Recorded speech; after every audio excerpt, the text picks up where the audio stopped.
राजा का धोखेबाज भाई जहर दे के मार दिया।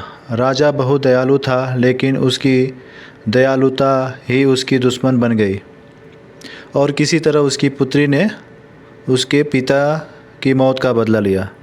एक राजा था जो बहुत ही दयालु और दरियादिली था। वो अपने प्रजा को अपने संतान की तरह मानता था, लेकिन उसका छोटा भाई उसे बहुत ही कटु और निर्दय था।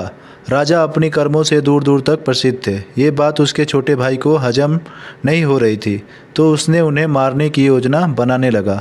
और एक दिन उसने राजा के रूम में सांप रख दिया, लेकिन किसी वजह से सांप राजा को नहीं काट पाया। उनका छोटा भाई कोई और योजना बनाने लगा। उसने पड़ोस के राजा को धमकी भरा खत भेजा और उन्हें युद्ध के लिए उकसाने लगा, लेकिन उस राजा को यकीन नहीं हुआ कि वो ऐसा कर सकते हैं। इसलिए उन्होंने राजा से मिलने की कोशिश की और उसने मिले। राजा ने कहा कि हमने आपको ऐसा कोई खत नहीं लिखा। अच्छा हुआ कि आपने हमसे पूछ लिया, नहीं तो गलतफहमी में दो राज्यों के बीच युद्ध हो जाता।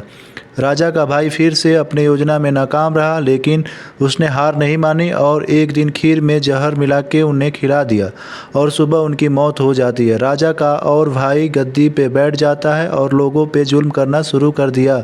कुछ दिनों तक ऐसा ही करता रहा। तब तक राजा की पुत्री बड़ी हो गई और धीरे धीरे राजा को एहसास होने लगा कि उसका अपने पाप का प्रकाशित हो जाएगा। इसलिए राजा की पुत्री का तिलक करवाना चाहता था, लेकिन राजा की पुत्री को ये पता था कि उसके पिता की हत्या उसके चाचा ने की है, इसलिए वो बदले की ताक में लगी हुई थी। इस बात का भनक राजा को लगी और उसने राजा की पुत्री की शादी भिखारी से करवा दी।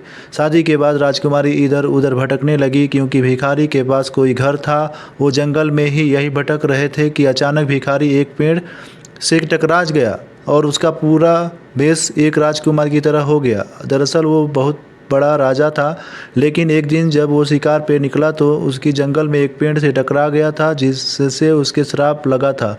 और दोबारा पेड़ से टकराने के बाद वो श्राप मुक्त हो गया।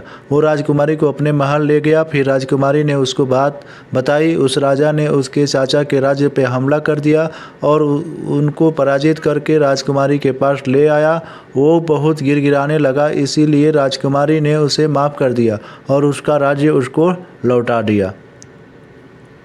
प्लीज़ कृपया सब्सक्राइब करें इस चैनल को। धन्यवाद।